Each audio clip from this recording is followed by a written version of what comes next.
Well, good morning, everyone. I want to welcome everyone here today and extend a special welcome to the United States Trade Representative, Ambassador Mike Froman. First of all, let me congratulate you on your confirmation. You are now leading one of the most professional and productive agencies in the United States government. We're glad to have you here, and we wish you very well in your new responsibilities.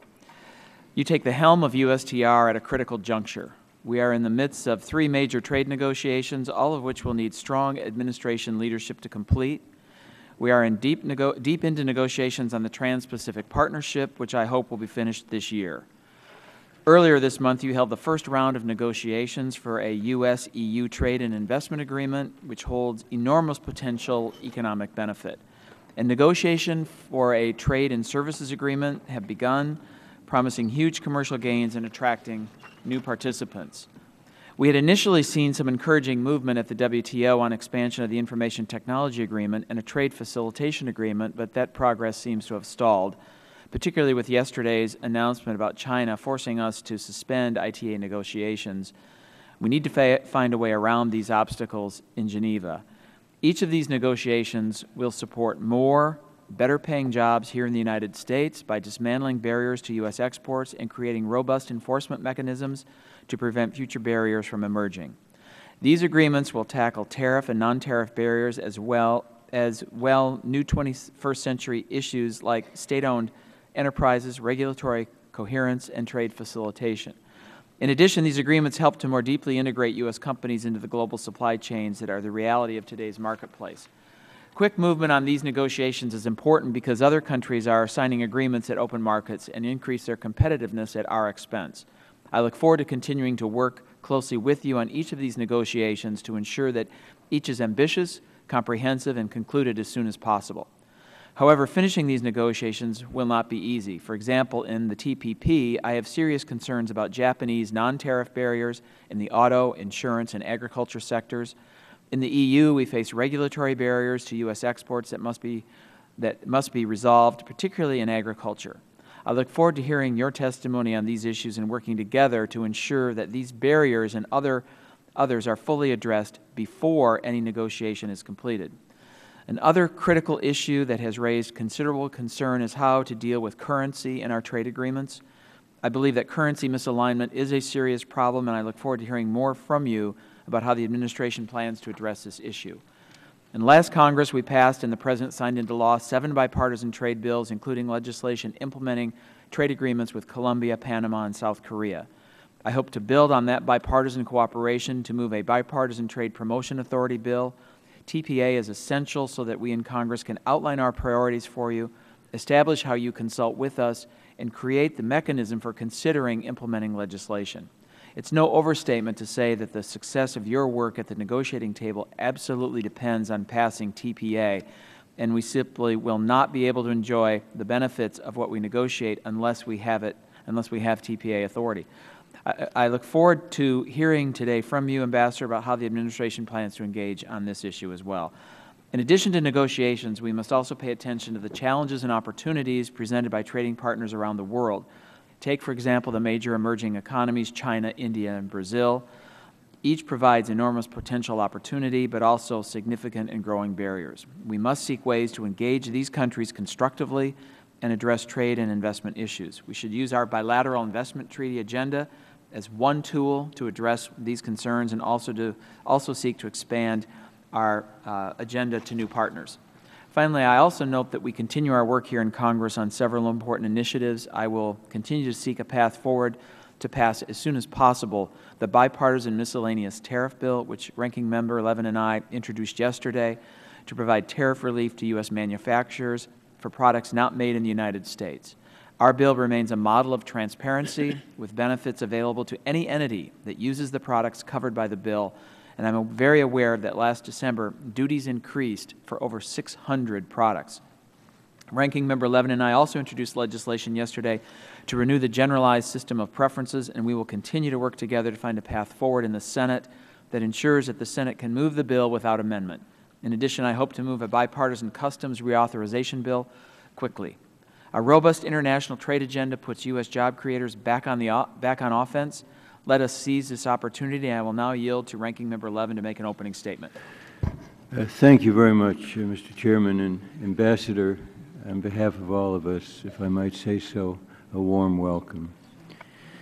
With negotiations spanning the Atlantic and the Pacific, illustrating that globalization is accelerating, we face major opportunities and challenges. I believe that this administration, in which you have played a key role, has on some important occasions demonstrated a broader vision of international trade. It has helped to create jobs through exports, while also looking actively at the impact of imports. It is working to incorporate enforceable worker and environmental standards in trade agreements. It has been more active in enforcement, from initiating WTO cases to applying the China safeguard on tires to creating the ITEC. It has responded to a series of tragedies in the factories of Bangladesh, tragedies that have shaken conventional resistance to building some basic standards to shape the human impact of the heightened flow of international trade. As USTR, you face many challenges: forced localization in China and India, for example, continued concerns about labor rights in Colombia, evasion of anti-dumping duties, even the future success of the WTO. TPP can expand our imports in many sectors, including services, which are also under negotiation in Japan. While there are many outstanding issues, Japan's engagement raises a broader policy question: whether and how to address one-way trade, a very unlevel playing field. The U.S. has had massive trade deficits with Japan for decades, the vast majority in the auto sector, where Japan has taken advantage of a completely open U.S. market, while Japan's has been tightly locked to imports from us and anywhere else. If the principle of two-way trade really matters, and I believe it does, we need to chart a course to achieve it. What the U.S. negotiates with Japan could have important impacts on the U.S. economy and also how TPP would be received in Congress. I am working with stakeholders to develop a proposal and hope to share it next week. The transatlantic negotiations also provide an opportunity to expand our exports and strengthen our economy. Just as important, they can establish new rules for global trade, promoting an equitable and market-based economic model over the emerging model of, in quotes, state capitalism.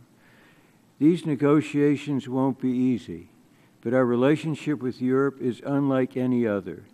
We should build upon the strength of that relationship and it should reflect our many common objectives and values, while also respecting our differences.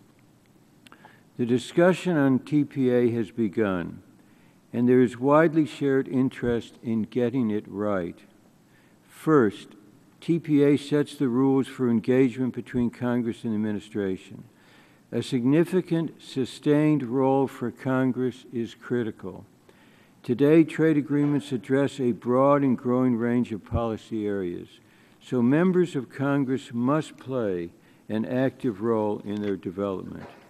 There's also a chance that more effective, broader congressional involvement, and I'd like to emphasize this, would help to establish more common ground in Congress for trade agreements.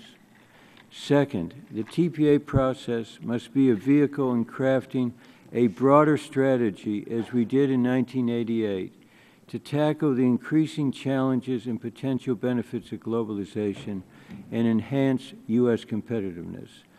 Since we last considered TPA, the U.S. has experienced the largest trade deficits in our history, contributing to lost jobs. These imbalances have more than one ingredient. One source often stems from trading partners refusing to play by the rules. As the chairman mentioned, Currency manipulation is a vivid example. There is precedent for pairing TPA with currency legislation. We did so with the very first TPA bill in 1974, and we did it again in the 1988 Act. The House and Senate have both passed currency legislation, and this issue needs to be part of the TPA, TPP, and TTIP. We're going to have trouble keeping these three things separate, aren't we? So I close to mention this, of interest I know to you in your new position. With sequestration, USTR, like many other agencies, is working under difficult personnel constraints. We need to help ensure that the administration can continue to devote the needed resources not only to negotiating new trade rules, but to enforcing those that exist. So, Mr. Ambassador, it's nice to call you that. We look forward to working with you. All right, thank you. We'll now turn to our witness. I want to welcome Ambassador Mike Froman again to the committee, and thank you very much for being with us today. You have 5 minutes to present your testimony, and your full written statement has been submitted for the record. Mr. Ambassador, you're recognized for 5 minutes. Thank you. Mr. Chairman, Ranking Member Levin, members of the committee, thank you very much for having me here today. There's a long tradition of partnership between the Ways and Means Committee and the U.S. Trade Representative, and that's a tradition I plan to continue. As President Obama's advisor on international economic issues for the past 4 years, I've had the opportunity to work with many of you on a number of initiatives, including those that are now my full-time focus, opening markets for American goods and services, and in doing so, supporting jobs here at home. We've made important progress over the past 4 years. Exports are at an all-time high. Increases in U.S. exports have supported more than 1.3 million additional American jobs and have accounted for more than 1/3 of U.S. GDP growth over this period. I'm pleased that you invited me here today because there's so much more that we need to do together. As President Obama has made clear, our focus must be to promote growth, create American jobs, and strengthen our middle class. USTR can contribute to this effort in 3 important ways. First, by opening markets around the world so that we can expand our exports. Second, by leveling the playing field so that our people can compete and win in the global economy. And third, by ensuring that the rights and trade rules we have fought so hard for are fully implemented and enforced. Trade policy, negotiated and enforced vigorously to reflect both our interests and our values, gives our workers, farmers and ranchers, our manufacturers and service providers, our innovators, creators, investors, and businesses of all sizes the best chance to compete around the world. The President has laid out one of the most ambitious trade agendas ever, and we at USTR are committed to getting it right. Last week, U.S. and EU negotiators completed the first round of Transatlantic Trade and Investment Partnership, or TTIP, negotiations, with the ultimate goal of enhancing what is already the world's largest trading relationship.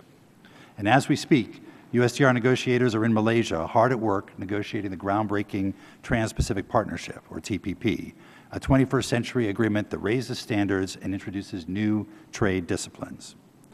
We are working on fresh, credible ways to energize multilateral trade liberalization at the WTO. We're working to negotiate a trade facilitation agreement, and we hope to make progress on an information technology agreement. Our services negotiators are hard at work negotiating a high-standard trade and services agreement, or TISA, that will allow our already competitive services providers to compete for global business on a more level playing field. If we're able to complete these agreements, and I say if because let me be clear, it's better to have no agreement than a bad agreement, we will have created free trade with 65% of the global economy. These agreements hold real job-supporting export potential for manufacturers in Michigan and Pennsylvania, farmers and ranchers in Wisconsin and California, and service providers in New York and Massachusetts. Trade policy can only work, however, if it's fair. American workers are the most productive in the world. They deserve a level playing field to compete on.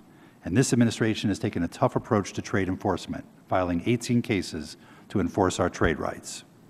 The Interagency Trade Enforcement Center, or ITEC, has further enhanced the complexity, depth, and reach of the administration's enforcement efforts. The Obama administration is committed to pursuing freer trade, but we are equally committed to enforcing our trade rights and providing skills and opportunities for workers, including through the Trade Adjustment Assistance Program, which expires at the end of this year. Trade is also a powerful tool for our broader development policy. I recently returned from Africa, where President Obama announced a Trade Africa initiative, working with a new generation of reform-minded leaders in some of the poorest countries in the world who are focused on pursuing policies of trade, not just aid, investment, not just assistance, as the key to sustainable economic development. In that regard, I'm encouraged by the introduction yesterday by the leaders of this committee of a bipartisan bill to extend GSP, and I look forward to working with you to ensure the seamless renewal of AGOA before it expires in 2015. Trade policy fulfills its greatest potential when it's the product of close consultations between the administration, Congress, and a wide range of stakeholders. Transparent collaboration leads to better policies and better outcomes. And while USTR has done much to advance transparency in recent years, in my view, we can always do better. And here, too, I look forward to consulting with you as we explore what further steps should be taken. Let me say a word about an issue I know of importance to many of you, Trade Promotion Authority, or TPA. As I said in my confirmation hearing, TPA is a critical tool.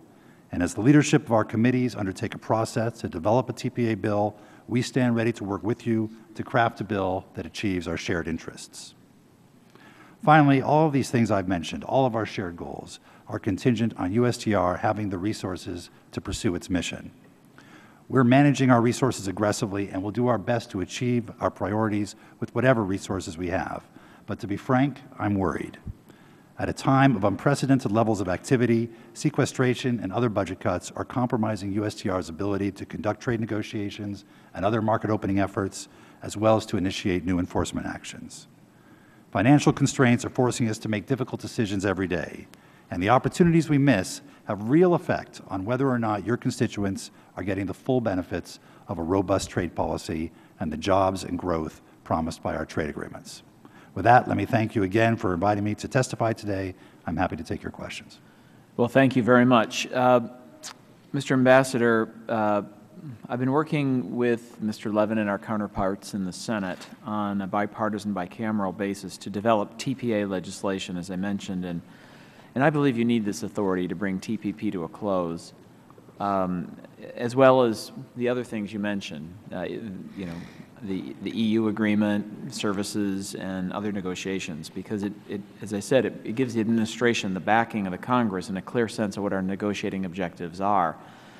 While we're making progress, we will not be able to do that without the administration's full involvement and engagement. And I welcome your statement both at your confirmation hearing and again today that the administration is asking for TPA, that you believe it's a critical tool. But we really do need to be full partners in this venture if it's to succeed. What exactly are you and the President doing to help build the case for TPA?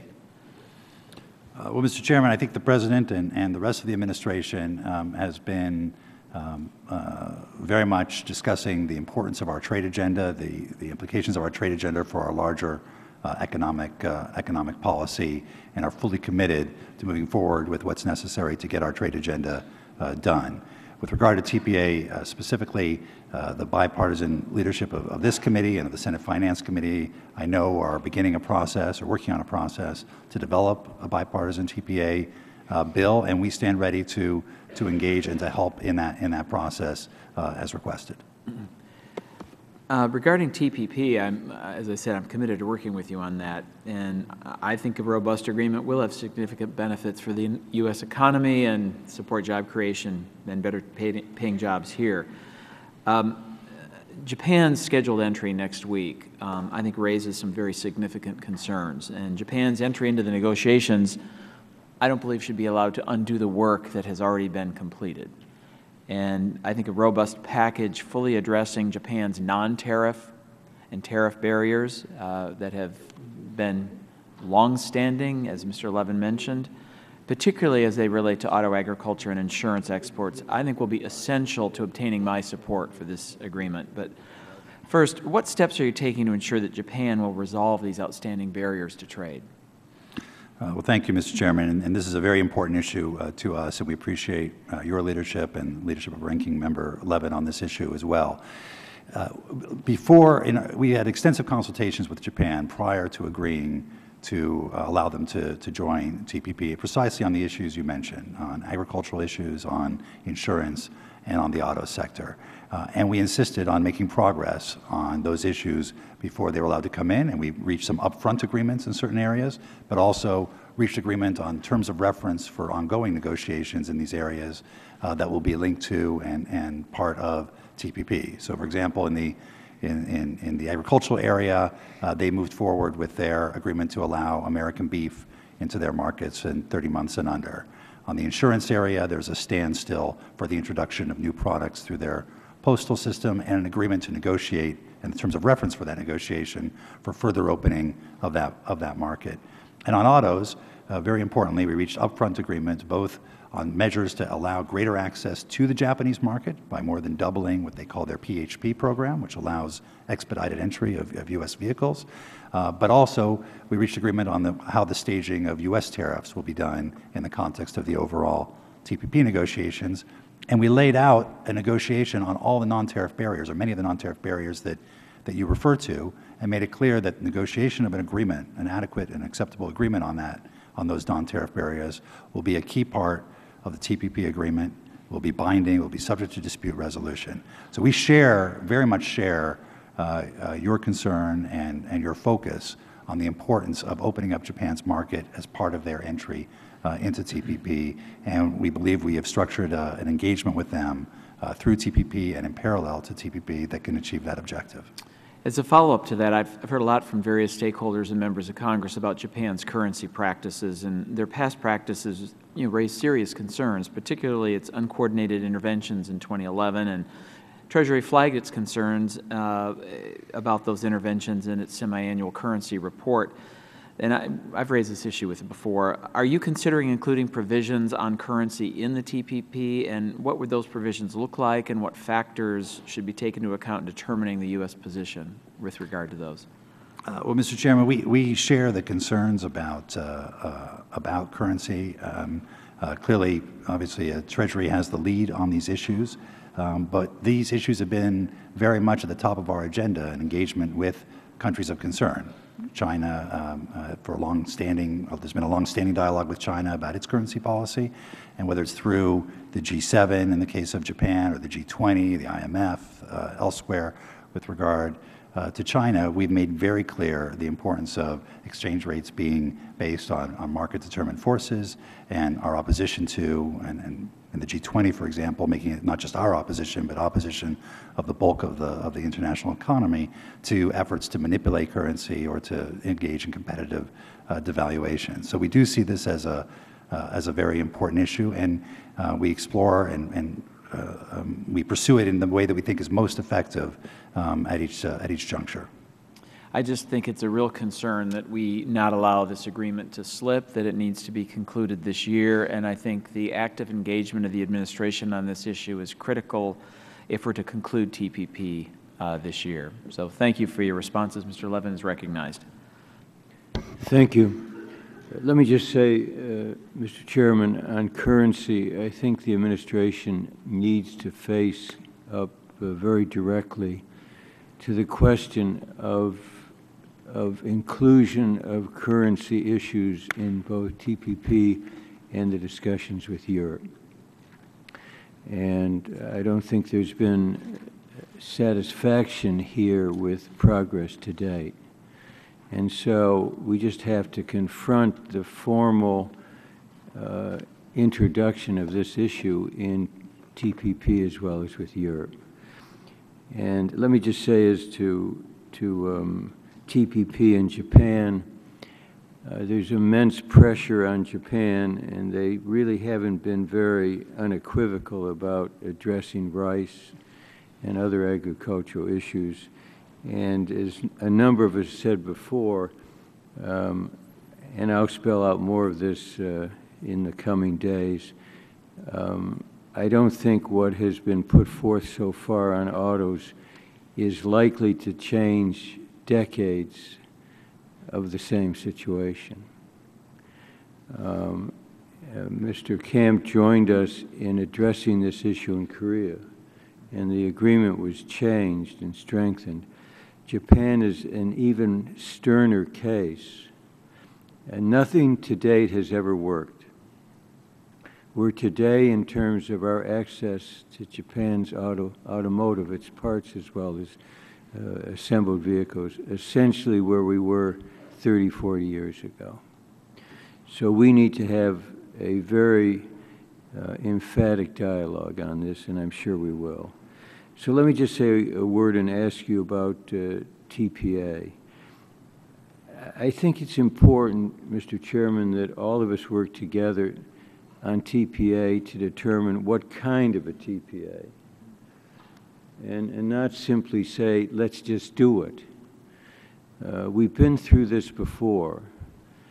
In the 80s, we had a fast track that was worked out that had rather strong bipartisan support. That fell apart in 2002, and it passed by, I think, 3 votes, keeping, as I remember, the vote open for a while to see if those votes could be secured. And with the burgeoning globalization, I think we need to sit down on a bipartisan basis with the administration to determine issues like what will be the role of Congress, what will be the objectives stated in a TPA, what will be the role of Congress in seeing that these objectives are kept, and then related to it, the whole issue of transparency and what access not only members of the committee, very importantly in finance, but others have to the negotiations that are underway. And I think we just want to have on our side your assurance that there will be a very active discussion of these issues, because simply to say let's pass it without focusing on its contents, I think is a serious mistake substantively, and procedurally would likely lead to much more conflict instead of confluence. So just briefly, your reaction. Well, thank you, Congressman Levin. We certainly, as I said, stand ready to work with you all in your process as you proceed to develop a TPA bill to ensure precisely what you say, that it reflects our shared interests and our shared goals. And so we'll look forward to that. On transparency in particular, we think that's a very important issue. We think it's critically important that vis-a-vis Congress, vis-a-vis our advisors, vis-a-vis the public, that we have a robust policy of engagement to ensure that we're getting the best input, and that we're also explaining what it is we're doing, how it is we're doing it, why it is we're doing it. And we're looking at the whole array of policies and procedures that we have to determine how best to take that forward. I think we've done a lot over the last few years, and I'll just mention one example. You know, we now have, at our negotiations, TPP, we started this, and we just did it again last week with TTIP. We organize an event for stakeholders to come and be able to present directly to negotiators, not just U.S. negotiators, but our trading partners as well. And so they can have a direct dialogue with them. And we had 350 people come to the session last week to be able to present their ideas. That's something that has never been done before, but as I said, I think we can always do better, and we look forward to working with you on that. Thank you. Time's expired, and because today's hearing has to end at 11, in order to try and accommodate every member who wants to ask questions, Mr. Levin and I have agreed that we would limit members' questions to 3 minutes. Mr. Johnson's recognized.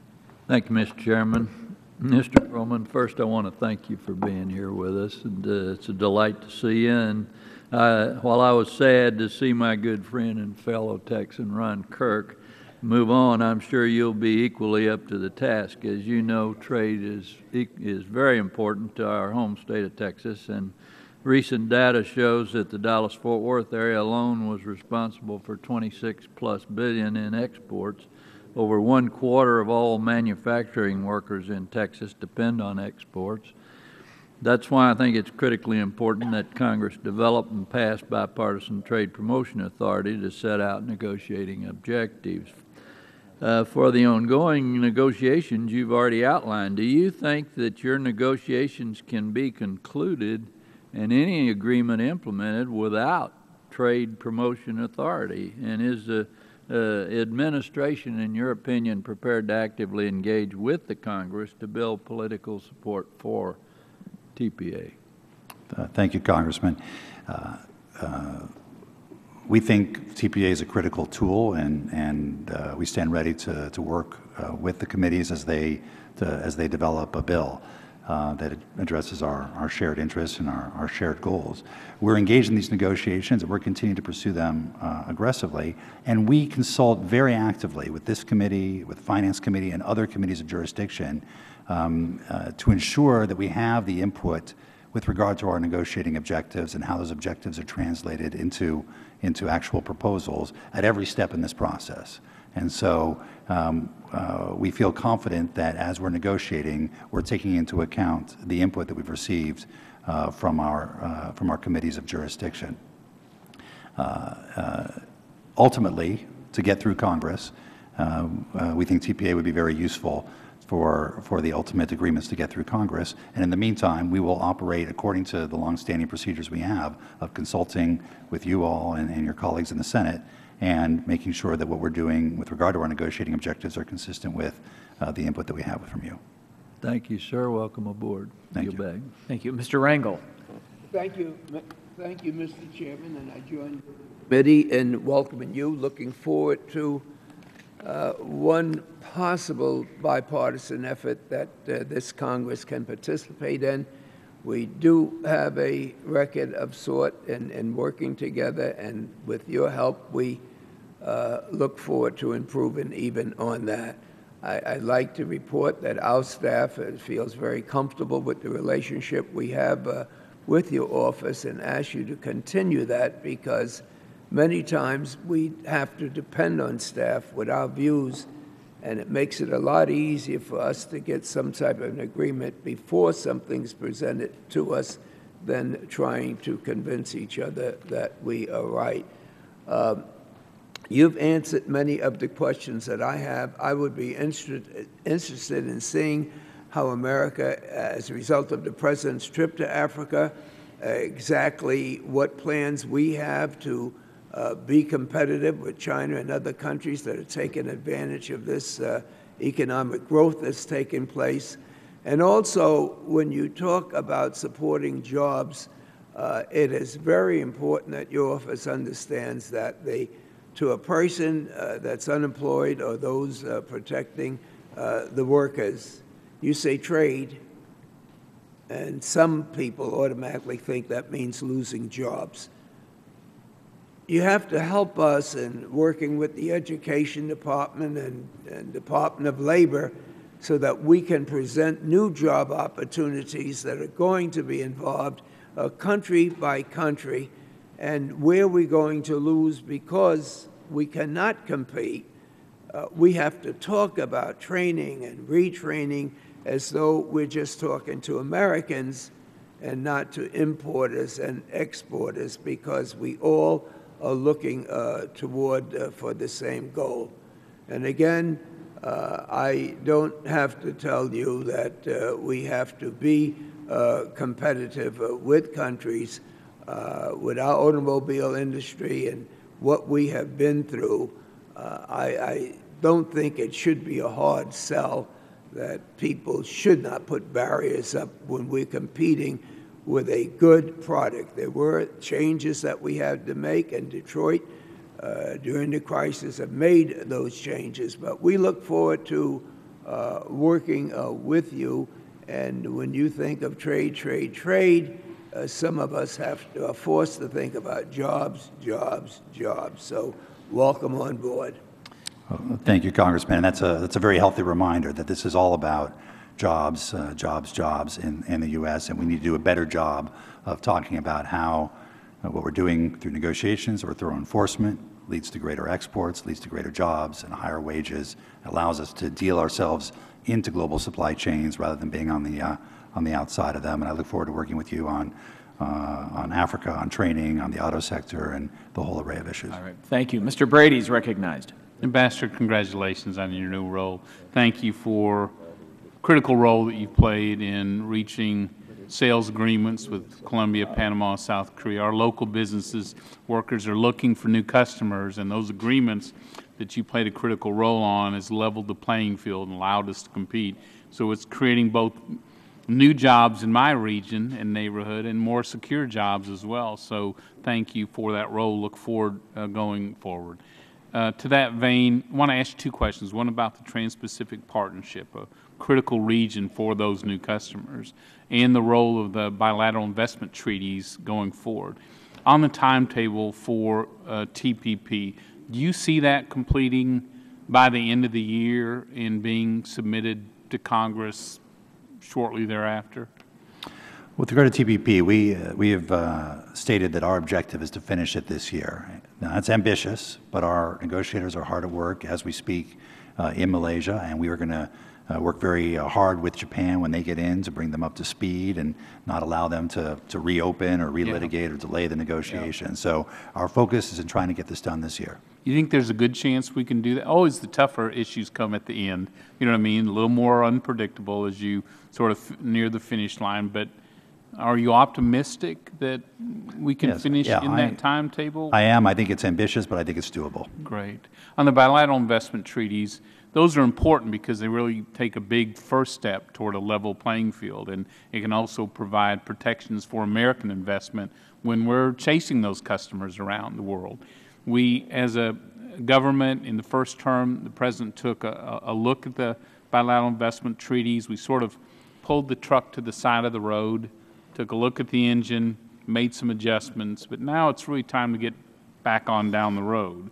And it's an important tool. So as we look at China, India, Pakistan, as we look at Africa and other areas, A, do you see the bilateral investment treaties as an important tool? And two, are you going to use them to advance our trade agenda? Yes, Congressman, I think they are an important tool, and we will use them as appropriate. And I would just note that last week we had the Strategic and Economic Dialogue with China here in Washington, and one of the outcomes was China agreeing to engage in bid negotiations on the basis of some of the key principles of our bid, including national treatment in the pre-establishment phase, and on the basis of coming up with a negative list rather than a positive list. Now, obviously, the devil will be in the details, and we have not yet even begun to negotiate, and it will be very important to make sure that those commitments are implemented fully, but it's a potentially very positive development, both in terms of our bilateral relationship, but also what it will require China to do domestically in terms of its. No, I agree. I think that's an important role in China and in the other regions as well. Thank you, Ambassador. Sure. Thank you. Mr. Neal.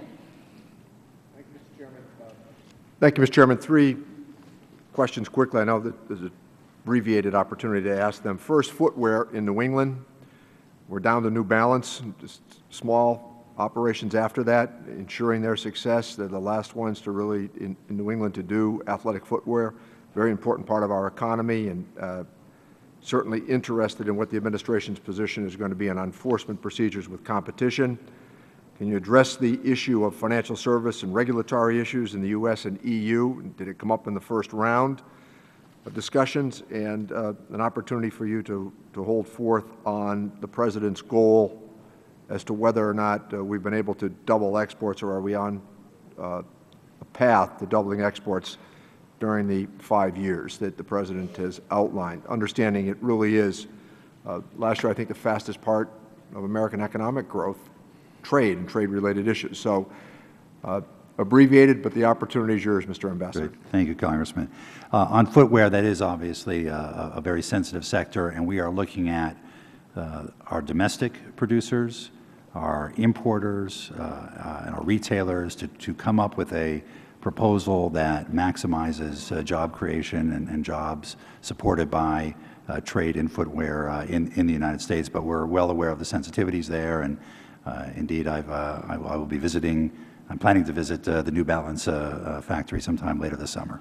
Thank you. On financial regulation, yes, we've had extensive discussions with the Europeans about this. And our view is the following. The financial services sector is a key part of the transatlantic relationship. It cannot be left outside TTIP altogether. We think financial services market access belongs in a trade agreement. But since the financial crisis of 2008, 2009, there's been an explosion of regulatory cooperation activity, bilaterally, through the G20, through the FSB, the BIS, the IOSCO, IASB, and we think that those processes should be encouraged to make progress in parallel alongside the trade agreement, so that when the trade agreement's done, we can look back and see that we've managed to bring the two markets closer together. Lastly, are we on the President's? On NEI, the President laid out goals of doubling exports and increasing jobs supported by exports by 2 million. We have increased jobs supported by exports by 1.3 million. I think we're broadly on track. On the doubling of exports, a number of markets around the world, we are at or above the run rate that would have us double exports.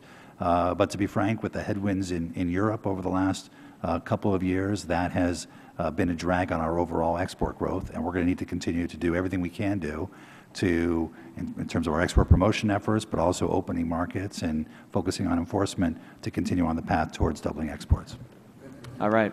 Thank you. Mr. Nunes. Thank you, Mr. Chairman. Ambassador, welcome. I want to echo Mr. Rangel's comments that not only does the staff here work in a bipartisan manner, but we also enjoy this long-term relationship with your staff, and we hope that that continues. I'd like for you to quickly address SPS enforcement mechanisms, specifically dispute resolution as it relates to the TPP. I know we have short time, so I'll leave it at that, and then I have one additional question. This is a critical part of our negotiation, and as we propose SPS plus disciplines in TPP, we want to make sure we have mechanisms for ensuring that those disciplines are fully implemented. The substantive disciplines of SPS Plus are really rooted in the WTO and the WTO commitments, and there, of course, binding dispute resolution is available. The other elements of SPS Plus are procedural elements, and most of those are also subject to dispute resolution under TPP. So we think that the bulk of the commitments that we're likely to achieve in TPP in the SPS chapter will be subject to enforcement either under the WTO or through this consultative mechanism in TPP, leading to dispute resolution on the procedural elements. Well, we look forward to continuing to work closely with you. As you know, American agriculture is strongly behind getting some type of enforcement mechanism in the TPP negotiations. I'd like to, the remaining time for you to address our ongoing relationship and ever-improving relationship with Brazil. We had a hearing on Brazil about a month ago, and we're looking at possibly doing some legislation to kind of redouble our effort on our trade relationship with Brazil. And I know that you've met with them recently, and I know that I think they're sending a delegation here in the fall, and what we can do from this committee and the Congress to improve those relations. Well, thank you. Clearly, Brazil is an incredibly important country in the hemisphere, and we think really has the potential to be an even closer economic partner of us going forward. We've had a lot of dialogue with the Brazilians, both business community to business community, but also over energy, over trade issues, and we try and make progress through these dialogues on our outstanding issues. The President visited there, as you know, a couple of years ago. We talked about wanting to be a strategic energy partner of theirs as they develop their new energy resources. And we have had discussions with them about, for example, pursuing a bilateral investment treaty, if that would be a next step towards deepening our relationship. They have not yet responded positively to that, but we will continue to have those discussions, including as high-level visits continue later this year. We're looking at possibly consolidating the dialogues into kind of a more clairvoyant structure. Is that something that you would think would be helpful to get high-level dialogue between not only your office but also the Congress? I'm happy to talk further with you about that. We've got an energy dialogue, a CEO forum. We have, I believe, a commercial dialogue as well, and we try and use each of these to make progress on their respective agendas. And of course, our two presidents have a good relationship and have an ongoing dialogue, and we expect to see more of that in the future. All right. Thank you, Ambassador. Thank you, Mr. Chairman. Mr. Doggett, and after Mr. Doggett, I'll proceed 2-1. Thank you, Mr. Chairman. Thank you, Ambassador, for your testimony. With your stated objective of finishing the Trans-Pacific Agreement by the end of this year, what do you view as the deadline for Congress approving fast-track authority for President Obama? Well, thank you, Congressman. I don't think it's for me to give a deadline to Congress. Just tell us by when you think you. I think I understand you're a diplomat. Yeah. But, look, we look forward to working with you as you all proceed with your process on TPA. I think our negotiators are going to proceed apace, and they are proceeding apace as we speak. I think having TPA before we bring an agreement to Congress is very important. So that'd be sometime next year? I think getting the TPA right is important, and I think getting it in time to before the trade agreement is ready to be submitted to Congress would be critical. And the thinking of the Obama administration is that it cannot get the Trans-Pacific Partnership Agreement approved in the fashion that it would like to have it approved without fast-track authority. I think traditionally, I think all but one trade agreement in history, I believe, or at least since the 80s, has been approved under some form of trade promotion authority, and I think that's likely to be the most productive way of moving forward on TPP as well. So you're not saying you couldn't do without it. Actually, during the time I've been on this committee, I think most of the trade legislation has been approved without fast-track authority, but you would view it as essential to your work, or are you saying you can do without it? Well, no. I think, again, I'm just distinguishing between trade agreements and trade legislation. I think with the exception of the Jordanian FTA, all other FTAs have been approved under some form of fast-track authority. I haven't thought through what it would mean to try and proceed without that kind of authority, but I'm happy to work with the committee, and of course, we stand ready to work with you as you work on your process. In your work on TPP, has USTR undertaken or requested that anyone undertake any studies concerning the economic subsectors where we will see job growth and those where we will see job loss? I think there's been a lot of work done by various think tanks and other research centers. I'm not aware of what has been done when TPP started 2.5 years ago. Oftentimes there's a study done by the ITC, and I'm not sure whether that was done in this case or not, but I'm happy to look into that and get back to you. Isn't that a factor in your negotiations? Well, we certainly are looking to open markets for all of our sectors, and we consult very closely with stakeholders and get their perspective on where they see the opportunities for expanded exports and job creation, and that helps inform our priorities as well. All right, thank you. Mr. Reichert. Thank you, Mr. Chairman. Welcome. Good to see you again. I want to echo some of the comments made by members here. The working relationship we've had with the Ambassador Kirk and his team, I hope continues with our staff, and I know that our staff is in continuous conversation with yours, and we hope that continues. I just want to make a quick comment about TPA. We know that you don't have to make a formal request for that authority. It's Congress's job to move forward with that. But I think there's a perception that goes back to, I think, the Korean agreements. It goes back to the ascension of Russia into the WTO world, that the administration wasn't, is actively involved in that process and those processes as we'd like to see. And so I think there's the perception today that the administration may not be as aggressively involved as we'd like to see them be in helping us promote the idea of the tremendous need for TPA. So I would encourage you to be more active and the President to be more active in that regard. But I also want to ask a question on TPP. You mentioned that you have a focus to get this done by the end of the year. I want to get a little bit more specific. I'd like to know what your strategy is to get it done by the end of the year, and is there anything we can do to help you get that accomplished? Well, our strategy is to work very hard, and we're working around the clock. Any more details than that? I'm happy to go through more details with you, but look, the team at USTR is doing a phenomenal job. This is a very complex negotiation with 11 and soon to be 12 countries in the negotiation. We have 29 chapters. Many of the issues we're dealing with are new issues that none of the countries around the table have negotiated before in any agreement, and that's an ongoing mutual learning process. We've done a lot of work over the last 2 years to close out chapters, close out issues, park issues. They're engaged as we speak right now in trying to move that agenda forward, and they'll be meeting with the Japanese at the end of this round to welcome them into the discussions and bring them up to speed on the status of the negotiations.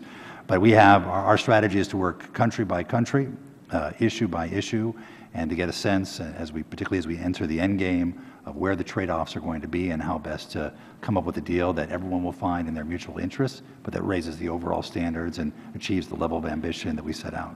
So we know that your staff works hard, so the fact that they work hard and that's your strategy, we can count on then the timeline being the end of the year. Well, that's our objective. As I said, it's ambitious, but it's doable, and we're going to do everything we can and at all levels of government to try and make that happen. Thank you, Mr. Ambassador. I yield back. All right, thank you. Dr. Bustani. Thank you, Mr. Chairman. Welcome, Ambassador. The Trade and Services Agreement, or TISA, has massive potential, commercial potential, and could be a major source of job creation for U.S. firms. And if you look at our economy, we have a competitive advantage in this area. Clearly, with 75% of the U.S. GDP being in services, 80% of the private sector employment, and currently 30% of our exports. And as I look at TISA, 70% of the world market is represented with those countries, and yet several high-profile events have come and gone, and I was glad to hear you mention TISA in your testimony today. But in previous occasions, we've not heard the White House or the administration put the kind of emphasis that needs to be put on this agreement. I think it should be given as much emphasis as TPP and the EU negotiations. I sent a letter earlier this week, talking about some of this, and I just want to get your assurances that TISA will be given the priority it really deserves going forward, because I think the potential is immense. Well, Congressman, I totally agree, and we think this is really one of the most promising areas of trade liberalization going on in the world right now. And we have a terrific ambassador in Geneva in the form of Michael Punk, who's leading those negotiations with our team back here. And as you say, it represents 70% of the global services market. So we think it's a very significant, it could be a very significant market that we hope other countries may join over time. So we very much agree with you on the importance to our economy, to our jobs in the United States, to promoting growth here in the United States, and we're optimistic that we'll continue to make progress. Yeah, my home state's Louisiana. We're an energy-producing state, and in the energy sector, this could be really beneficial. I was with Chairman Nunes down in Brazil, and they're struggling with the right kind of expertise and technology to develop deep water resources as well as shale. Other countries have the same concerns. We have the expertise. We have the engineering services and so forth. So right. we should move forward. Yeah, thanks. I yield back. Thank you. Mr. Thompson. Thank you, Mr. Chairman. Thank you for having the hearing. Ambassador, thank you for being here, and congratulations. We look forward to working with you. The chairman started off talking about some tariff and non-tariff barriers as it pertains to agriculture, and I'd like to pick up on that. I represent an area that has a very significant agricultural component. We produce some of the best wines in the world, and some of the TTIP and TPP countries present some pretty good barriers for our product. And so I'd like to be able to get a good commitment that we work together to make sure that we lower these barriers and work to protect this important agricultural product that we have. The 06 bilateral wine trade agreement with the U.S. and the EU was a good start, and I'd like to make sure that we continue that. Along the same lines, counterfeit and imitation wines that are made by other countries that try and capitalize on our brand are a real problem, and our geographical indicator system works well, and I'd like to make sure that we work to protect that as well.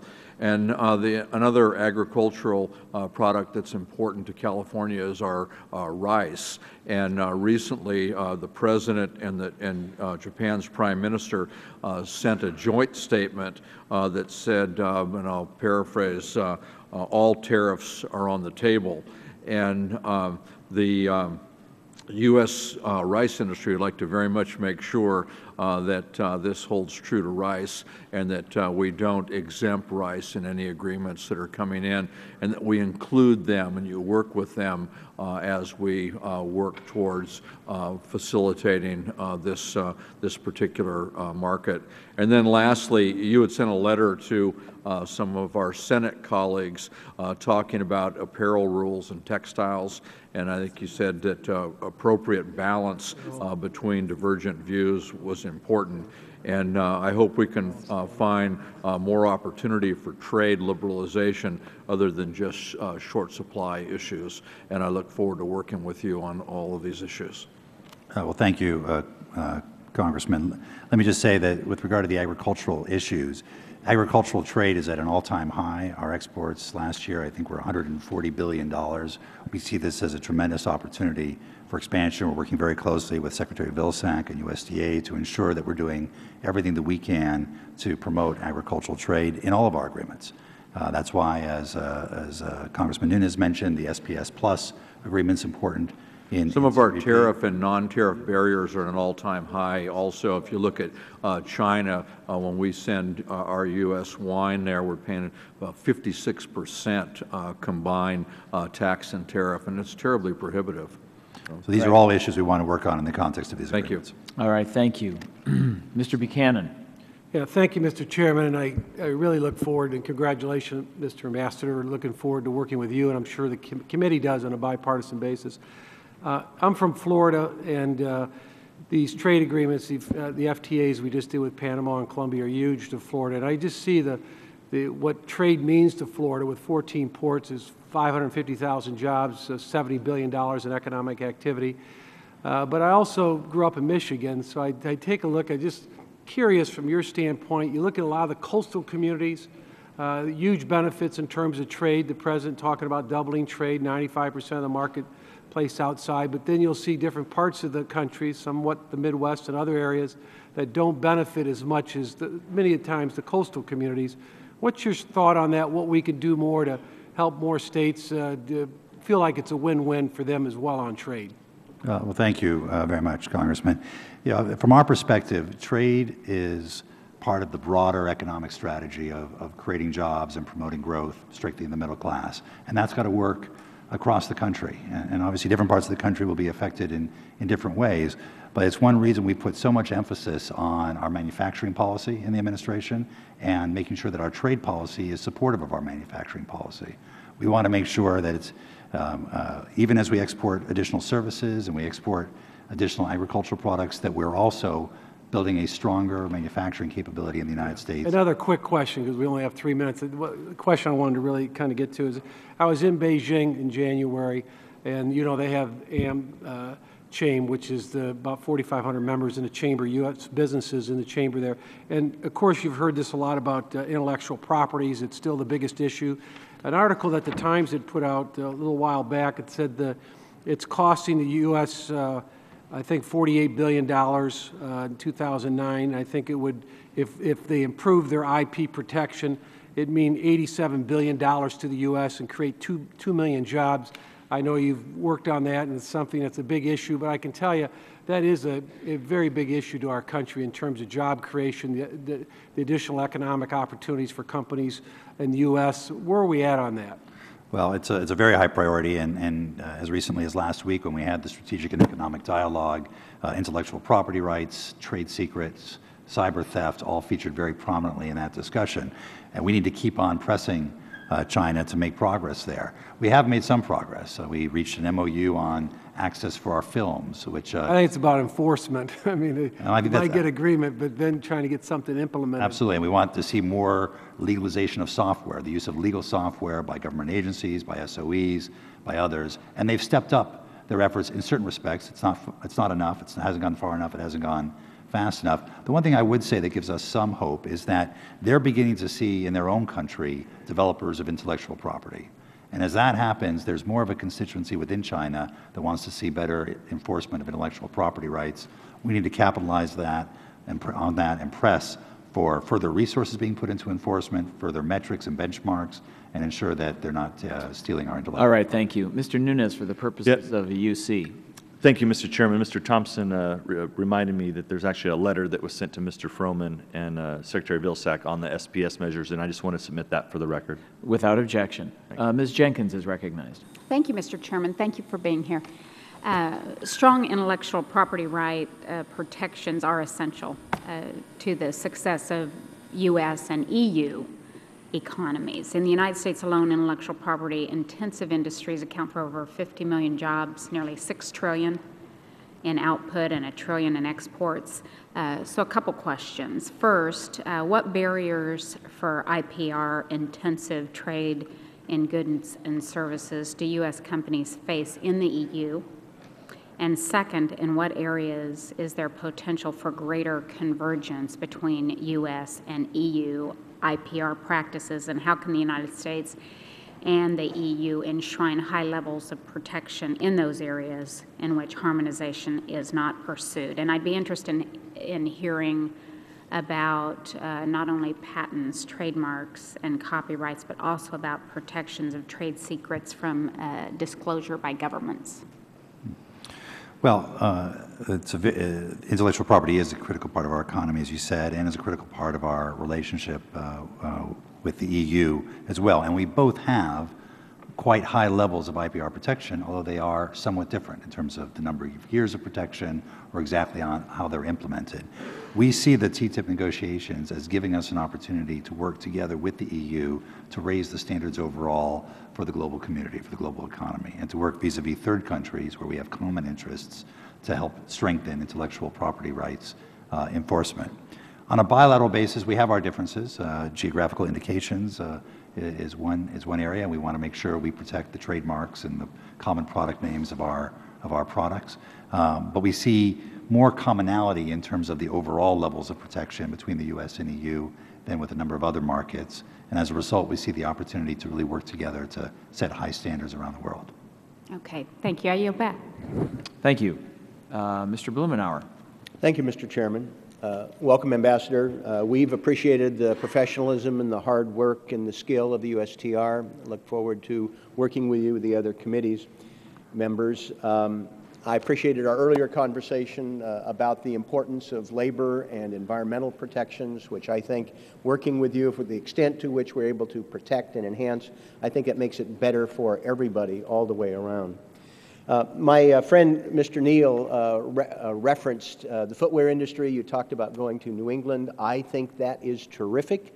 I would ask unanimous consent to enter in the record a letter that we had submitted with my friend Aaron Schrock, almost 50 members of the House, that talked about the value chain of footwear. I would hope that you'd be able to visit Portland, Oregon, and look at part of that supply chain. I represent people who manufacture shoes in the United States, Danner Boots, Keen Footwear. We've got a whole range of others, however, because although less than 1% of footwear is manufactured in the United States, the vast amount of the value chain is here. Companies like Nike, New Balance, Keen, others, not New Balance, well, New Balance also. Their design, promotion, the intellectual property, the engineering, the sales, the marketing, a huge amount of the value is here.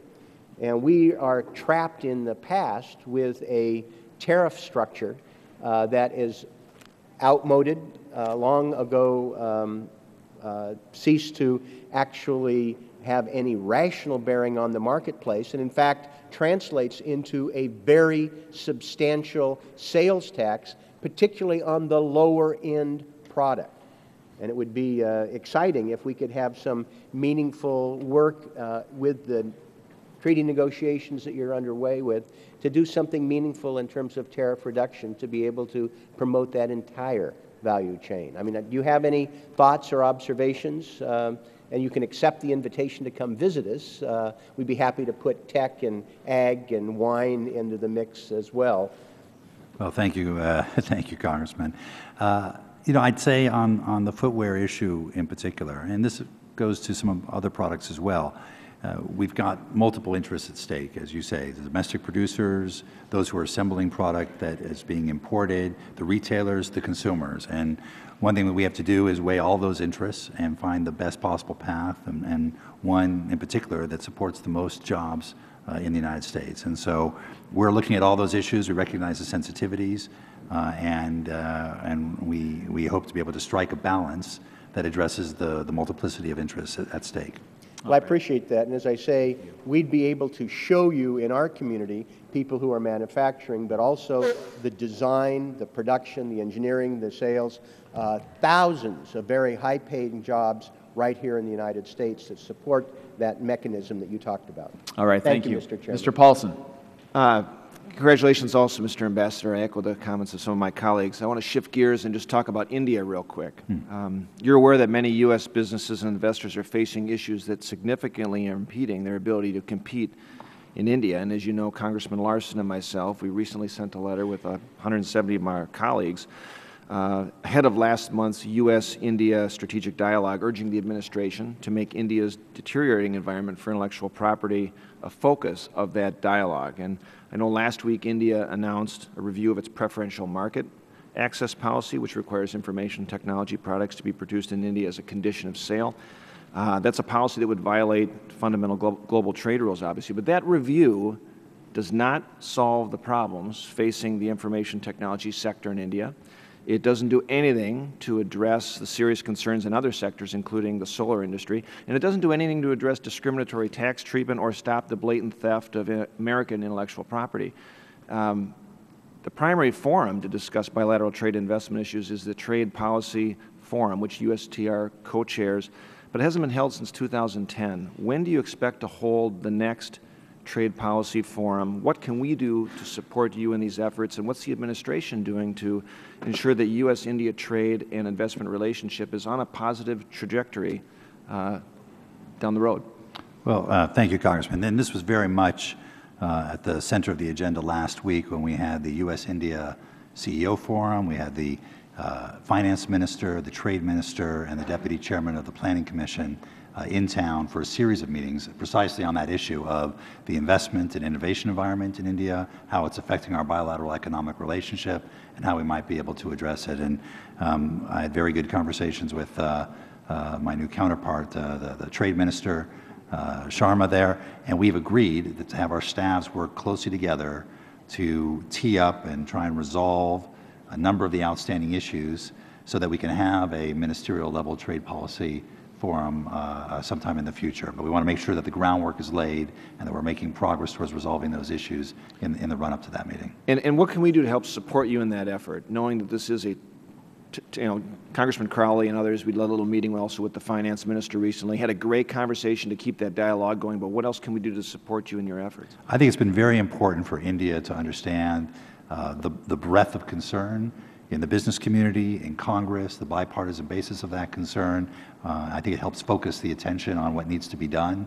It's one thing if we say it to them, but if they're hearing it also from a variety of other sources, I think that's very positive, and I'd encourage you to continue that. Thank you. I yield back. Thank you. Mr. Marchant. Welcome, Ambassador. I represent 700,000 people that live and work within 30 minutes of the one of the great trade hubs in the United States, DFW Airport. Trade agreements equal high quality and high paying jobs in my district. And it isn't just, it's an equation that's a direct equation. And so we're very interested in your success, and want to let you know that we're more than willing to help in any way. My question is about the TPP. The TPP is meant to be a living agreement that could eventually be the basis for a free trade area for the Asia Pacific. Such a free trade area would further integrate the United States into the supply chains that cross the Asian Pacific region, benefiting our exports and increasing our competitiveness. I understand that now the focus is properly on competing a high standard and ambitious TPP agreement. However, we need to lay the groundwork so that the Pacific Rim countries from Latin America through Asia that meet the high standards will eventually join and increase the value of TPP. What is the USTR strategy for ensuring that this can happen? Well, thank you. And as you said, our focus right now is trying to complete this agreement this year with the 12 countries that will be part of it. But we've always envisaged this as a living agreement, as a platform to which other countries could ultimately accede if they so wished. And we've heard expressions of interest, formal and informal, from a number of other countries who are following TPP's progress with great interest and who we expect may want to join in a second tranche of countries sometime in the future. But our focus for now is just bringing this first tranche to a close. Mr. Chairman, I would like unanimous consent to submit a question for the record concerning our relationship with Taiwan to the ambassador. Without objection. Yield back. All right. Mr. Davis. Thank you very much, Mr. Chairman. Let me add my congratulations, Mr. Ambassador. You know, as we experience globalization, there seem to be more and more small, moderate, minority-owned, women-owned businesses who are trying to get into the pipeline and make use of opportunities to do business abroad.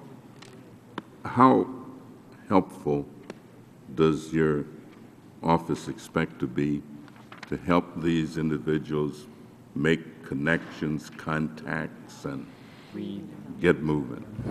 Well, thank you very much for asking that question, because getting small and medium-sized businesses into the export business has been a major focus of the administration, and we want to do more on that. A couple of years ago, Ambassador Kirk launched an SME initiative at USTR, and more broadly in the administration, through the National Export Initiative and through the work of the Export Promotion Cabinet, we made increasing the number of small and medium-sized businesses who export a major objective.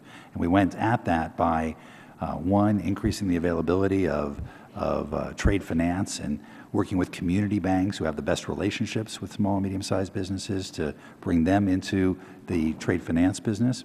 We also looked at the array of points of contact that the administration, the government has with small and medium-sized businesses, the SBA, the commerce offices around the country, to ensure that they were trained and capable of providing small and medium-sized businesses with the kind of advice they need about how to begin to export, how to evaluate a market, and how to navigate their ways through the various procedures that they need to navigate. So this has been a major priority of ours. In TPP itself, we have a small and medium-sized business chapter, and the objective there is to be able to look back at TPP as it's being implemented to ensure that the benefits of TPP are also going to small and medium-sized businesses, and to make adjustments as appropriate. So this is a high priority for us. We agree these are the drivers of jobs in the United States, and we think there's much more that we could do to help these companies become part of the global economy.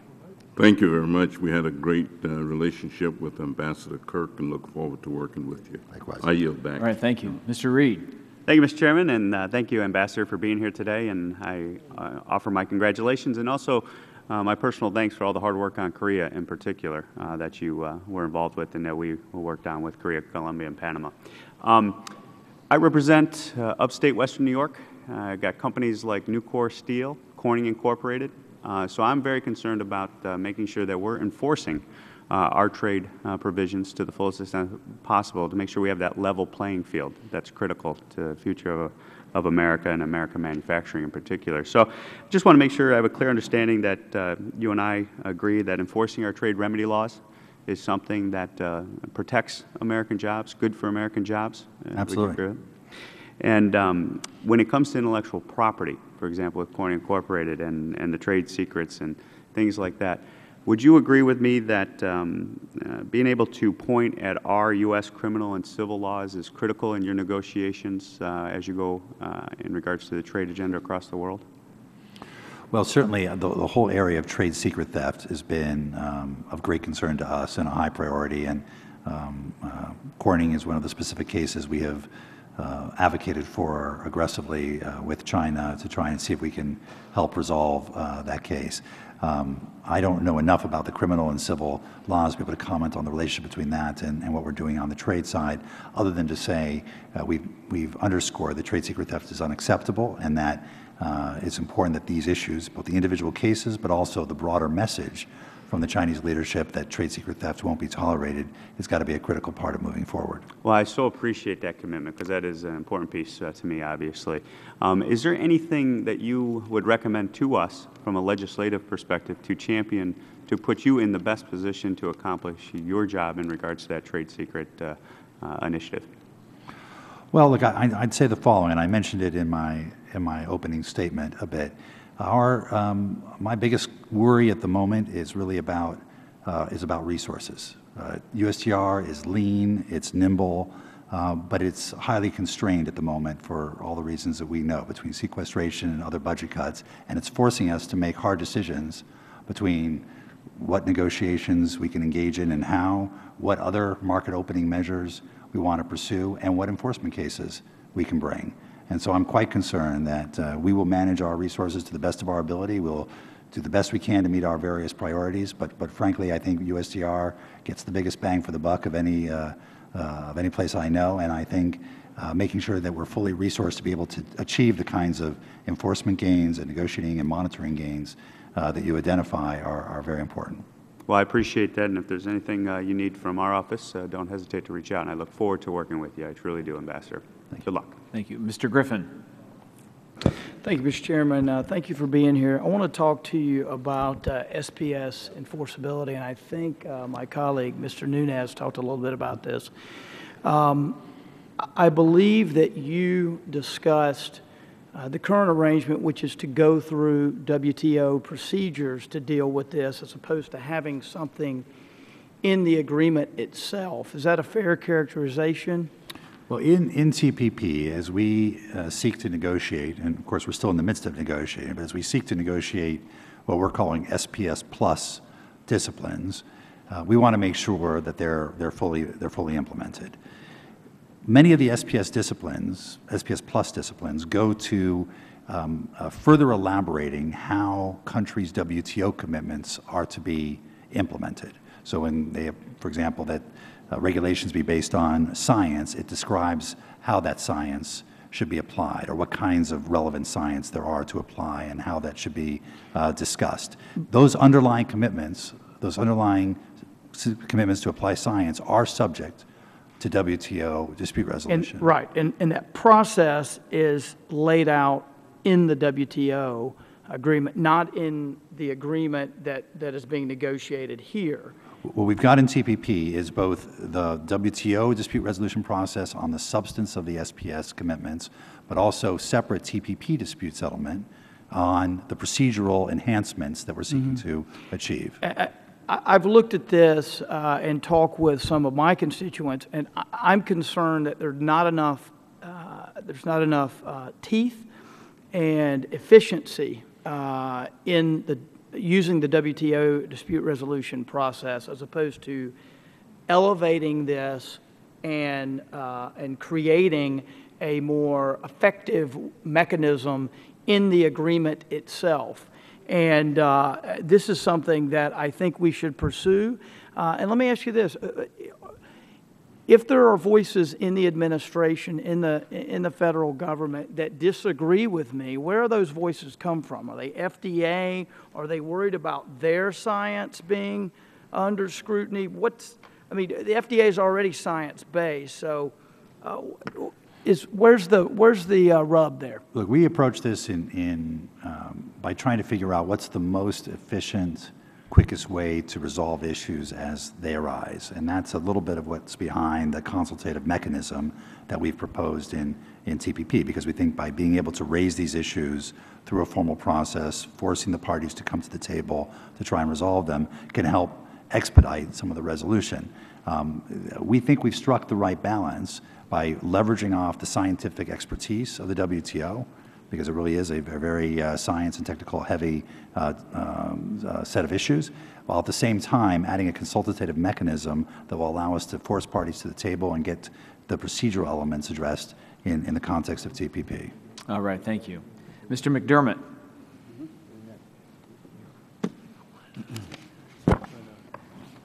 Welcome. I don't know if you got promoted or demoted, leaving the White House and going over to trade.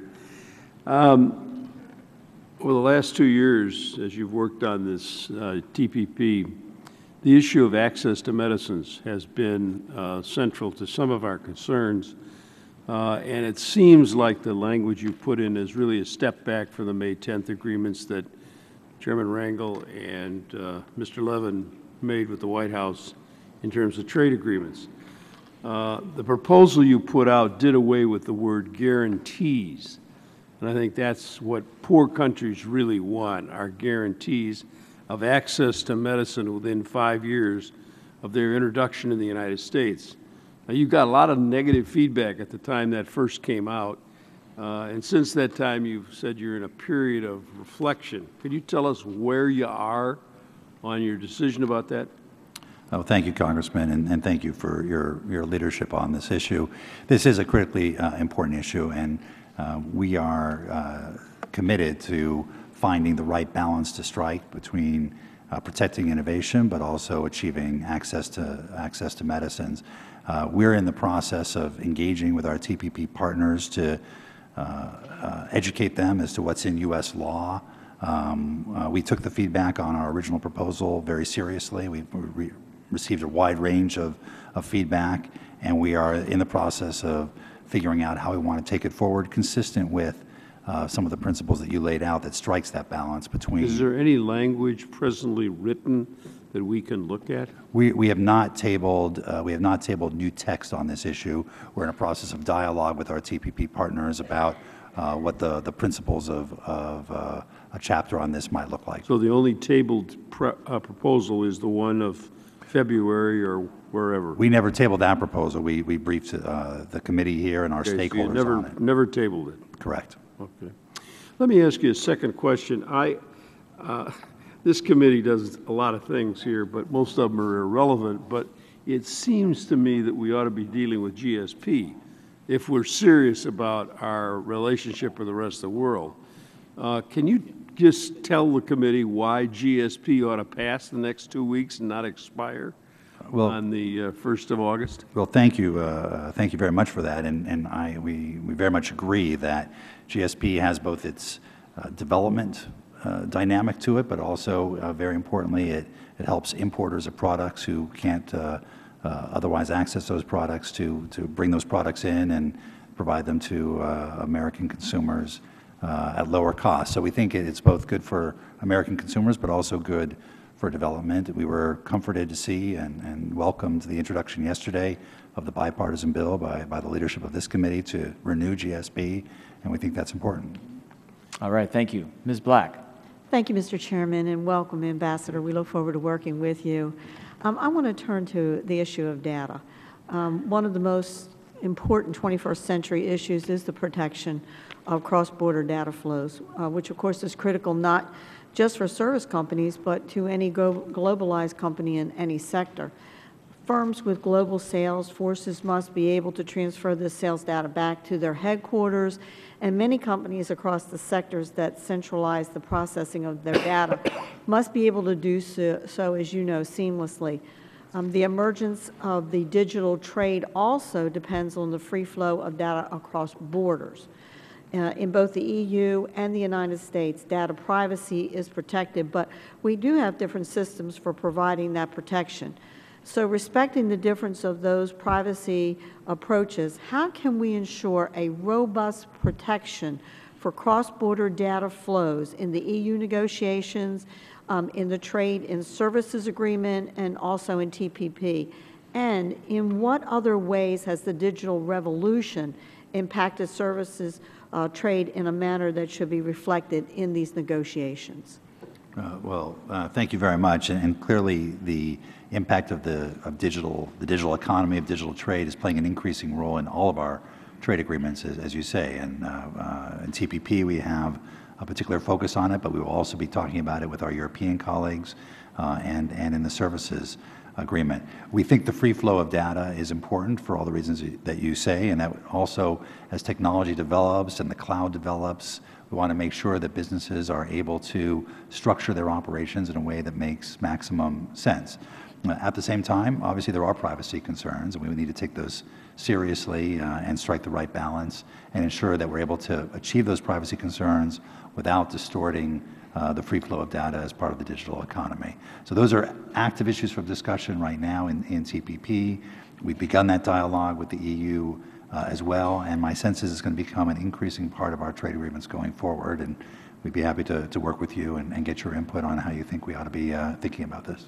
Well, I appreciate that, because we can all certainly appreciate the fact that data must be protected. It is a very important part of businesses and a very important part of the flows.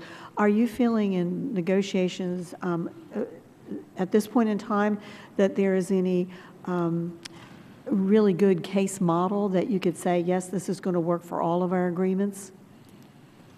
You know, I think TPP is farthest along in terms of the negotiation at the moment, and we'll have to see where we come out on that. But I think we need to remain flexible to determine how best to raise standards and create new disciplines in each of our agreements, depending on the particular partners that we're working with.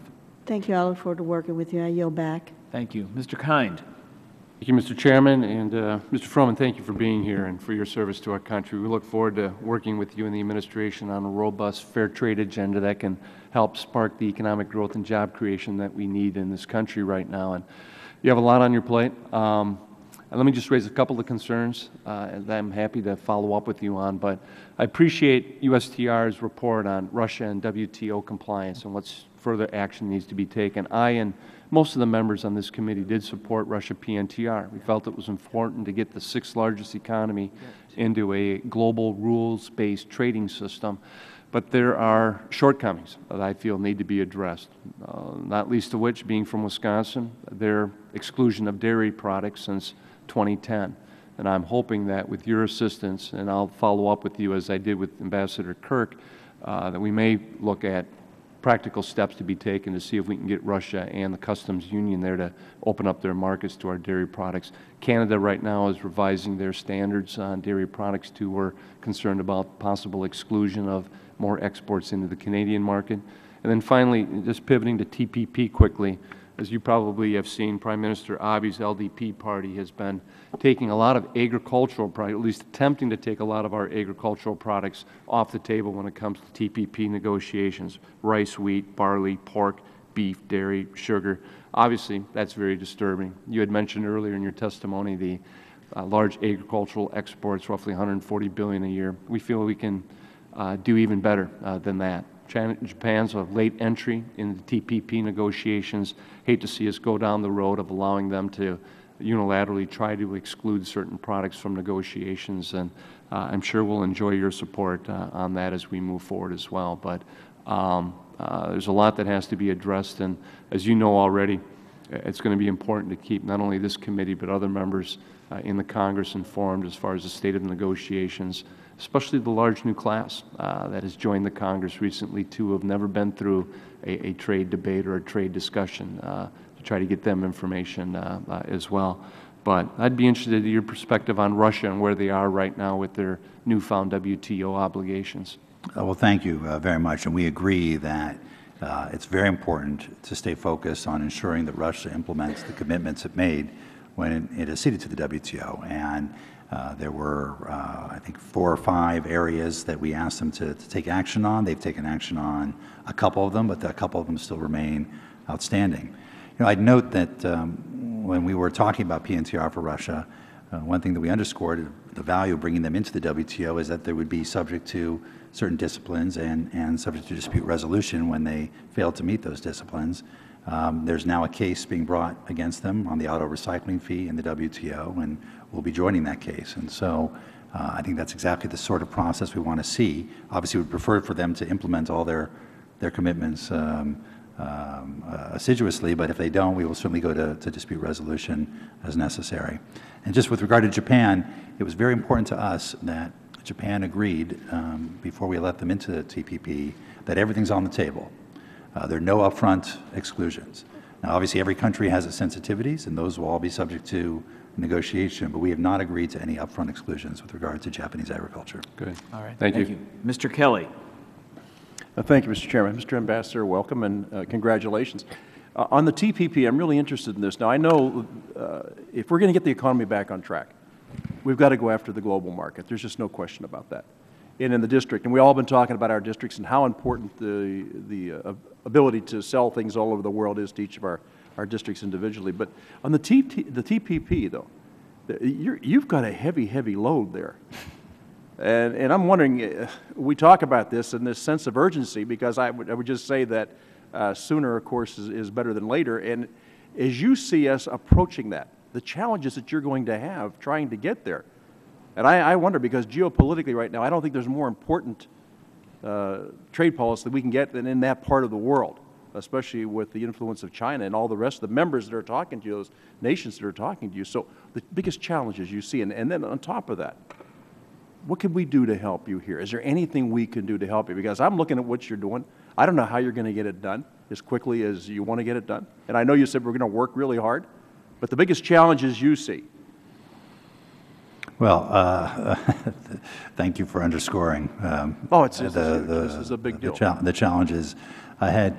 You know, this will be a complicated process to bring TPP to a close, as well as these other negotiations that we're working on.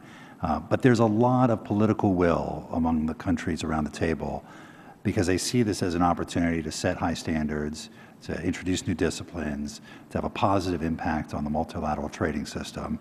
And that, I think, has mobilized and motivated our trading partners to work with us to try and resolve these issues. But there will be very difficult issues that will require some tough trade-offs at the end of the day to ensure that we can get this done. You know, I would just add to what I said to Congressman Reed. I think our biggest challenge right now is the resource challenge, simply not having. We have open positions we can't fill. We have travel budgets that are constrained, that we can't send negotiators to all the rounds we'd like to send them to, and we have meritorious enforcement cases we'd like to bring, but don't have the capability of necessarily bringing them all. And so I think where you all can help, I think in the short run, is in trying to ensure that we have the necessary resources and support to get our job done. Well, I appreciate what you're doing. I think the closer relationship we have with these countries, through the economies, the better we are as partners also in a world that is constantly now undergoing some changes. China, to me, really scares that part of the world. And when I've been over there, I've talked to those folks, have a pretty good relationship with South Korea. I don't know how if we don't, now, of course, it was a huge lift for us, but for that part of the world, if we aren't the biggest player and we're not the most influential, then we're going to lose out. And again, if people look to us to be the leaders, we need to be able to do that. So thanks for what you're doing. And any way we can help, please let me know. Thank you. Thank you. Thank you. Mr. Pascrell. Mr. Chairman, thank you. Ambassador Froman, congratulations on your confirmation. I'm sure all of us on the Ways and Means look forward to having a great relationship with you. My other colleagues have mentioned today different policies that would improve our competitiveness hand in hand with the Trade Promotion Authority. The legislation on currency manipulation, strong enforcement of our trade laws, trade adjustment assistance, just to name a few. I'd like to bring your attention to something that we worked on the last 2 years, and that Bring Jobs Home Act would provide tax credit for companies that bring jobs back into the United States of America. These are the kinds of policies we need if we are to get the most out of our trading relationships. I want to zero in on the Trans-Pacific Partnership, if I may. I'd like to talk about our domestic textile industry, that which is still alive, that is. I was glad to learn of your support for this rule during your recent Senate confirmation. I want to draw your attention to a bipartisan letter from Representatives Howard Coble, Patrick McHenry, and I sent to you, which was signed by 167 House members, including many of my colleagues who sit on this committee. And I'd like to ask, Mr. Chairman, unanimous consent to have this letter entered into the record. Without objection. Mr. Froman, have you reviewed this letter? I'm not familiar with the specifics of the letter, but I'm happy to discuss it with you. The letter supports the inclusion of strong rule of origin language, which has really hampered us in other trade agreements. In this case, the yarn forward rule. I understand that your negotiating strategy has yarn forward at its center. Can you update this committee on your negotiations over the rule of origin? Well, thank you very much, and you are right that we want to very much pursue a policy that addresses both our domestic manufacturing interests in the textile and apparel sector, as well as our other interests, and strike the right balance. And we think yarn forward at the center of that proposal makes a lot of sense, and that's the proposal that we're currently negotiating with. With regards to the rules of origin, more generally, those are being discussed among our TPP partners, and we're looking to make sure that across all sectors, we're dealing ourselves into supply chains by making sure the rules of origin support that having manufacturing and production here in the U.S. Is made more attractive by the rules of origin of TPP, so that companies can make their decisions in a way that enhances job creation, creates jobs here in the United States. So you're willing to work with the industry to find the proper trade tariff reduction arrangement that does allow for a reasonable approach, particularly during the transition period? Yes, no, we're very much in touch with stakeholders and obviously with the staff of the committees here as we try and work through these issues of yarn forward and of rules of origin more generally. All right, thank you. Mr. Becerra. Thank you, Mr. Chairman. Ambassador, thank you for being with us. A couple quick points and then one crucial question. Enforcement. More and more that I've watched and been here, my sense is that my vote on any trade deal will now hinge on enforcement, because I find that a trade deal is a hollow agreement if our trading partner doesn't or won't play by the rules. And so the last thing we need is to tell American businesses or American workers that we struck a good deal with a trading partner, then find that the other side doesn't follow the rules, and we're losing jobs, hemorrhaging jobs, and the rest. Secondly, I hope that you will take a deep interest in the whole issue of currency manipulation. On a bipartisan basis, more than 230 members of this House, Republicans and Democrats, sent a letter to the President last month saying, please, please consider language on currency manipulation when it comes to any future trade deal. Because what we find is that somewhere between 1 million to 5 million American jobs have been lost, shipped overseas because of currency manipulation by other countries, where they artificially depress their currency so they can export more things to us. And so I hope you'll really take a crucial look at that and let us know that you will be defending the American interests of both work and business. Intellectual property, I'm from Los Angeles, so to me, if we can't protect intellectual property, again, enforcement provisions are crucial. We're going to lose some industries that have been net exporters of goods. And finally, the question to you, as I just mentioned, I'm from the Los Angeles area. The Los Angeles area, because of our two ports, Los Angeles and Long Beach Port, we account for some 10% of all U.S. trade in the U.S., and that's now 5 years running. We are the largest port in the nation, and we are one of the largest ports in the world. Lots of folks in Los Angeles depend on the ports for their jobs. Lots of Americans throughout the country do as well. I know you have to travel all over the place, all over the world, including the West Coast. I'd love it if the next time you find yourself going through Los Angeles, you'll give me a chance to introduce you to some of those folks in Los Angeles who create American jobs, keep American business thriving. And can I ask you, if you do have a chance to go to Los Angeles, if we can count on you to perhaps spend a little time with some folks there in Los Angeles? Absolutely. I'd be happy to do that. Let me just say on enforcement in particular, we very much agree. And our view, this administration's view, has been that it's not enough to negotiate an agreement and to implement it. You need to make sure that it's being fully enforced as well. And that's why we brought 18 enforcement actions over the course of this term. We brought the first Super 301 case or 301 case in 15 years against China for subsidizing unlawfully their their wind energy business. We brought the first 421 case on tires. We brought an aggressive agenda at the WTO, and we're continuing to focus on that, including through the standing up of the Interagency Trade Enforcement Center. So we're very much aligned with your perspective on that. We thank you. Look forward to seeing you in Los Angeles. Yield back, Mr. Chairman. Thank you. Mr. Crowley. Thank you, Ambassador. Great to have you before our committee, and congratulations to you. I look forward to working with you and continuing the relationship we've developed over the past few years, and thank you for your endeavors. I want to point out in particular, we appreciate the time and the effort that you and the administration have given and put on the enforcement of trade rules, as been mentioned.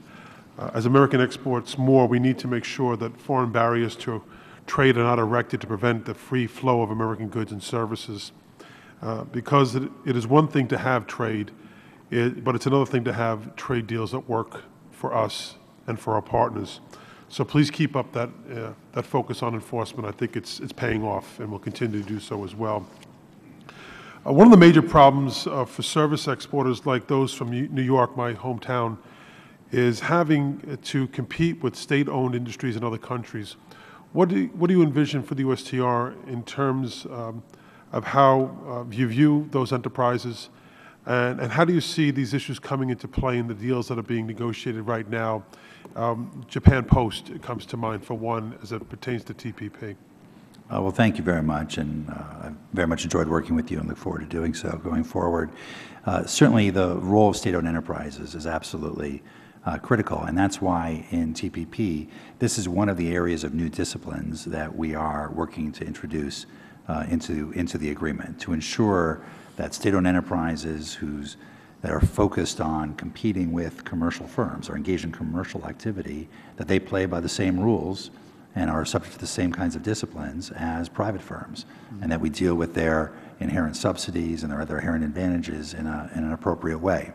And equally on our bilateral investment treaties, and I mentioned the progress made last week with China in terms of their moving forward in wanting to negotiate a bilateral investment treaty with us. We've made clear that SOEs will be a critical part. Looking at their SOE sector will be a critical part of that negotiation as well. And we at USTR, working with our colleagues at the State Department to co-lead that effort, are very much looking forward to engaging with them on that. Thank you, Ambassador. I just want to also follow up briefly on my colleague, Mr. Paulson, and his referencing to India.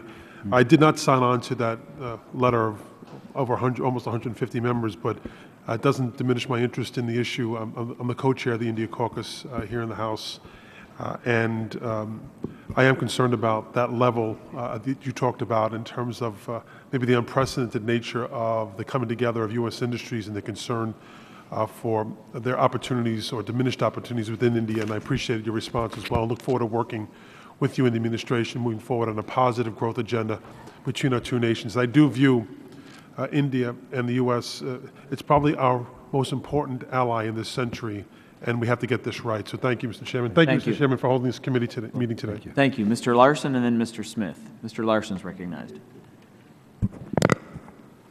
Thank you, Mr. Chairman. Thank you for conducting this hearing. Ambassador, welcome, and thank you for your outstanding service to the nation. I want to thank you for your testimony today, and I wanted to follow up and echo on the comments of my colleague, Eric Paulson. Over the last few months, I've become concerned on what we've heard regarding the environment for American businesses operating in India. Whether it be patent violations and compulsory licensing in pharmaceutical industries, piracy within the software and film industries, local content rules in the technology sector, or forced localization in green tech industries, the news coming out of India has not been good for American innovators. These challenges are a great concern to me because of what they mean for American businesses and American workers. America is at the heart of the nations of innovators, and millions of American jobs, including thousands in my state of Connecticut, rely on this very important innovation. I know that both you and the President get it, and I appreciate the fact that you stated recently at the U.S.-India Business Council that we must begin to address these challenges. Could you please expand on those recent comments and detail for the committee what specific steps you will take over the next year to combat the increasing challenges that Mr. Polson and myself outlined? Well, thank you. And to build on what Congressman Crowley also said, this is a very important relationship. And we shouldn't ignore the fact that our economic relationship has developed significantly over the last few years, that there are vast areas of good cooperation, defense sector, in counterterrorism, and a number of other areas. It's a strong relationship.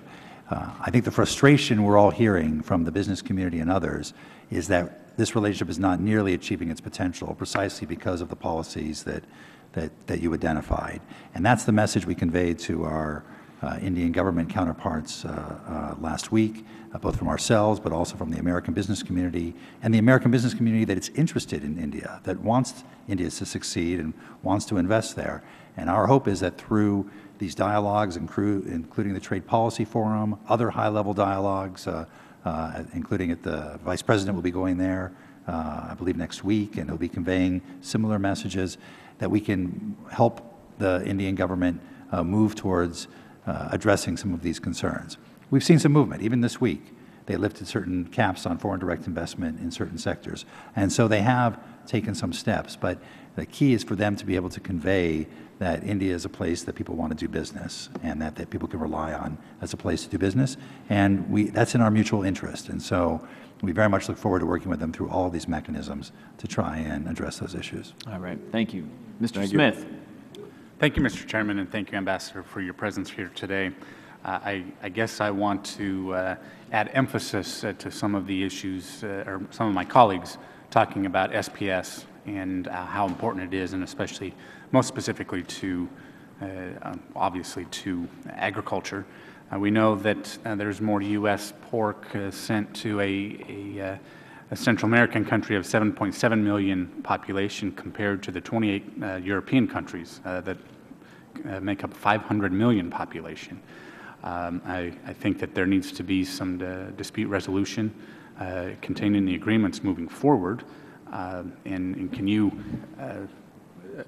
I guess, respond to that and add anything you might have had to say previously? Great. Well, thank you. And we agree that the agricultural opportunities for export are significant.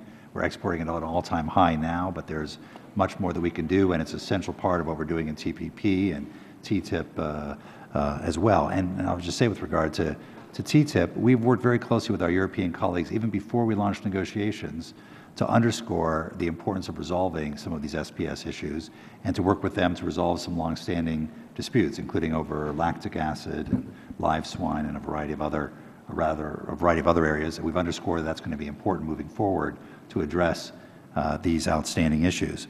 On the issue of dispute resolution itself, as I mentioned, most of what we're seeking in TPP is what we call the SPS Plus chapter.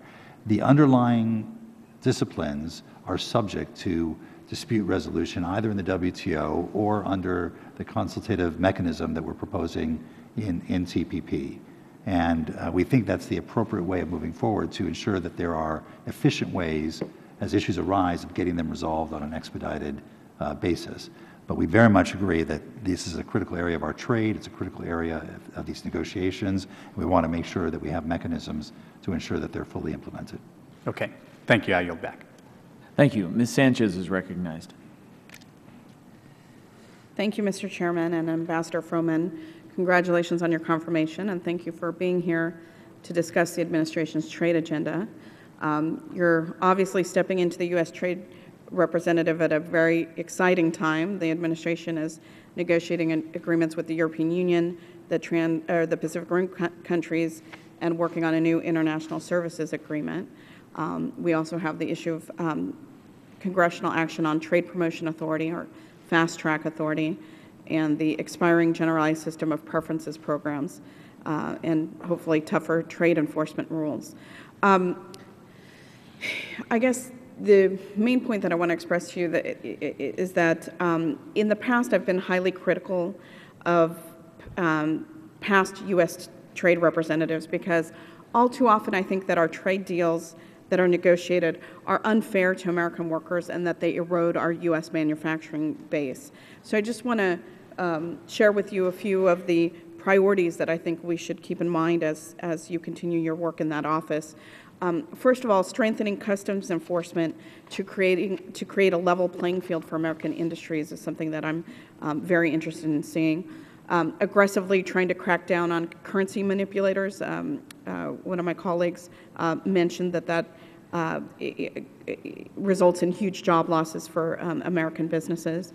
Ensuring high levels of labor and environmental standards in our trade negotiations, and specifically trying to build on the bipartisan May 10th agreement, and also promoting U.S. manufacturing and opening up access to foreign markets. So I look forward to hopefully working with you and my colleagues to ensure that our trade agenda keeps in mind those priorities. You've been asked questions about aggressively cracking down on anti-dumping and countervailing duty violators. That is an area that I'm pleased to see progress on with this administration, but I think we can be doing more there. So I'm going to ask you a question specifically about the Trans-Pacific Partnership, because I do have some concerns there. Clearly, Japan's late entry into the Trans-Pacific Partnership has created concerns for the U.S. automotive industry. And for instance, the Japanese automotive companies control more than 94% of the domestic Japanese market, making Japan one of the most closed auto markets in the world. And that's despite the fact that Japanese auto tariffs are at 0%. So with the TPP negotiations, how does the USTR hope to effectively address Japanese non-tariff barriers? Well, thank you very much. And that, obviously, Japan's auto sector has been an area of concern for, as Ranking Member Levin said, for decades, and it is still very much a concern today. And that's why prior to allowing Japan to come into TPP, we insisted on negotiating certain upfront commitments, both in terms of the reduction of tariffs in the U.S., but also in terms of access to their market, the more than doubling of the PHP program, which provides for expedited entry of imports into Japan, but also agreed on the terms of reference for a specific parallel negotiation on the auto sector that will be part of TPP, will be binding, will be subject to dispute resolution. And those negotiations are focused directly at those non-tariff barriers that you mentioned. We're looking forward to working with the auto industry here and auto workers here to get our best understanding of their priorities for that negotiation. But this is a high priority for us, and we want to make sure that we achieve concrete results through these negotiations. All right, thank you. Thank Mr. you. Schock. Thank you, Mr. Chairman. Thank you, Ambassador. We're all excited that you're in your new post and confident that we're going to do even more on trade in the coming years with you at the helm. I just want to bring up two specific concerns that I've had. One of them that I've brought up repeatedly to the previous trade ambassador, and in my opinion really haven't gotten a clear answer on. U.S. biologics is an important industry in our country. From my home state of Illinois, we have several of the big pharmaceutical companies based there. Current U.S. law basically guarantees them 12 years to be able to recapture their investment in U.S. biologic medicines and pharmaceuticals. On several occasions, the administration in its budget, and we've heard in some of the discussions, has opened the door, if you will, on the potential to roll back 12 years protection to perhaps a 7-year protection, as was put in the President's budget. Obviously, that concerns that industry, certainly concerns me as their representative. If we're going to change current U.S. law, which protects them up to 12 years to 7 years, which would be about more than a 50% reduction in how many years they can recapture their earnings or their investment. Can we get some answer from you on whether or not that's still a position the administration holds, or is the administration's position going forward that they're going to negotiate trade agreements like they did in Korea in TPP that upholds current U.S. law, i.e. the 12 years? Well, thank you. And let me just, why the non-clarity? I mean, in other words, unless you're adamant that you're going to go to 7 years, all this is doing is creating uncertainty within the pharmaceutical industry and making them not want to invest If we're going to stick to current law, which is what we did in Korea, moving forward, and it's current U.S. law, by the way, and I don't know how we agree to a trade agreement that isn't consistent with U.S. law. Let's just say that so we remove the doubt and we can move on to other important things. Well, thank you for that. And obviously, this is a very important issue in terms of protecting innovation in the U.S., which is a high priority. We're currently engaged with our TPP partners in discussing how U.S. law works, the distinction between small molecules and biologics, the time frames that are in U.S. law for each, and beginning that process of consultation with them about why U.S. law operates the way it does. We've not tabled text yet in this particular area, but we're in the process of socializing the issues around current U.S. law with our trading partners, and obviously this will be subject to negotiation. But at the current time, our focus is on educating our trading partners as to what's in U.S. law, why it operates the way it does, and how it operates. Do you believe you can negotiate a free trade agreement and agree to text that's inconsistent with current U.S. law? Well, I think what we need to do is to achieve the highest level of protection possible for our innovative industries. The first step in that process is educating our trading partners about what's in U.S. law and why it operates the way it does. All right, thank you. Thank you very much, Ambassador Froman, for your testimony. And with that, this hearing is adjourned. Thank you.